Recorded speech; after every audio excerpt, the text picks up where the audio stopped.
चलिए सीधा लिए चलते हैं। गजेंद्र सिंह शेखावत प्रेस कॉन्फ्रेंस कर रहे हैं।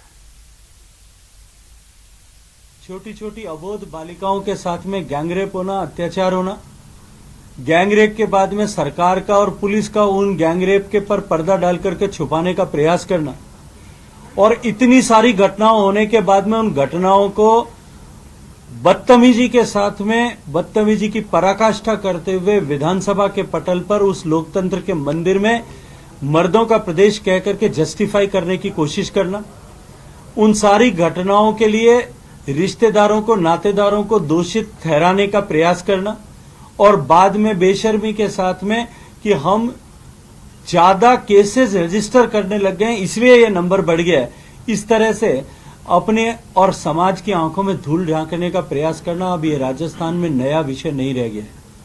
राजस्थान जैसे शांत प्रदेश को, राजस्थान जैसे सुसंस्कृत प्रदेश को, राजस्थान जैसे जो है सम्मान के साथ में जीने वाले प्रदेश के लोगों को ऐसे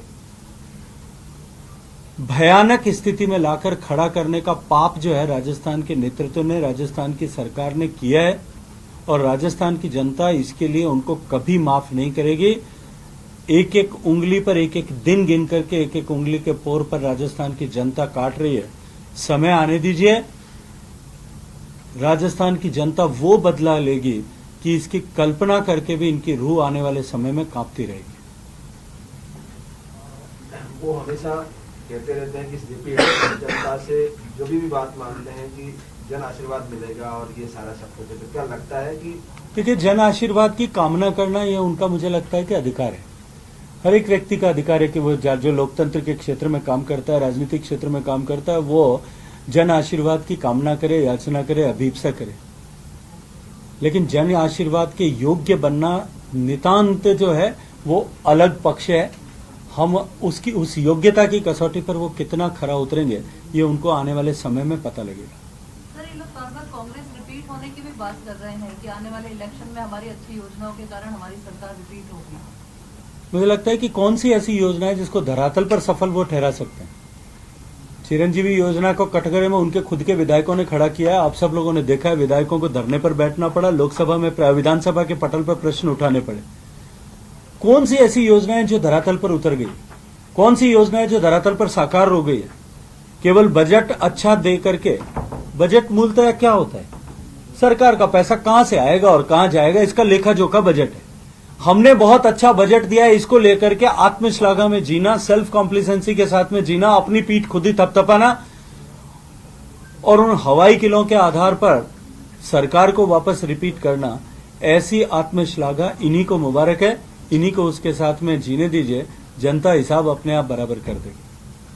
सर, ईआरसीपी का इश्यू अभी भी हमेशा उठाता रहता है, इसमें क्या सोल्यूशन हो सकता है? इसमें एक बड़ा स्कीम है राजस्थान की। देखिए, राजस्थान के उन 13 जिलों के पीने के पानी, उनके हजारों एकड़ हेक्टेयर किसानों की सिंचाई का पानी, उसको रोकने का षड्यंत्र यदि कोई कर रहा है अपनी राजनीतिक महत्वाकांक्षा के लिए, ईआरसीपी जैसी महत्वपूर्ण योजना को राजनीति की गोटी अगर किसी ने बनाया है, वो राजस्थान की सरकार के मुखिया ने बनाया है। बार बार आग्रह करने के बाद भी जो भारत सरकार की तय मान्यता परंपराएं हैं उनके अनुरूप नए काम करके और केवल अपनी जिद के आधार पर इस परियोजना को उलझाने का षड्यंत्र अशोक गहलोत साहब कर रहे हैं, निरंतर कर रहे हैं। राजस्थान की जनता को, इन 13 जिलों की जनता को जो है मूर्ख सा बनाने की कोशिश कर रहे हैं अपने राजनीतिक लाभ के लिए, कि हम अपने संसाधनों से इस योजना को पूरी कर देंगे, जो कि कभी नहीं हो पाएगी, क्योंकि मध्य प्रदेश निरंतर इस पर आपत्ति करता रहा है। और जिस दिन Madhya Pradesh legal course of action में चला जाएगा, ये रुक जाएगी, और ये कह करके कि क्योंकि अभी ये कोर्ट में चला गया है, अब हम इस पे आगे काम नहीं कर पाएंगे, अपना पल्ला झाड़ करके खड़े हो जाएंगे। इनका केवल और केवल लक्ष्य यदि कोई है तो वो है कि इसकी राजनीतिक लाभ किस तरह से प्राप्त किया जाए। इसके अतिरिक्त इनका इसको लेकर के कोई कहीं मंतव्य नहीं है।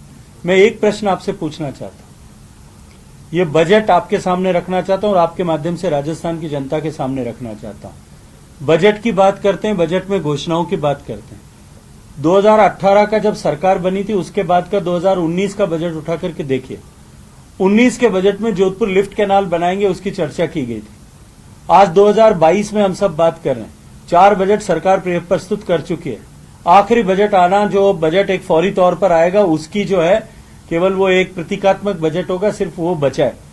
उसका इम्प्लीमेंटेशन कितना धरातल पर हो जाएगा, ये प्रश्न चिन्ह हमेशा यक्ष प्रश्न के रूप में खड़ा रहेगा।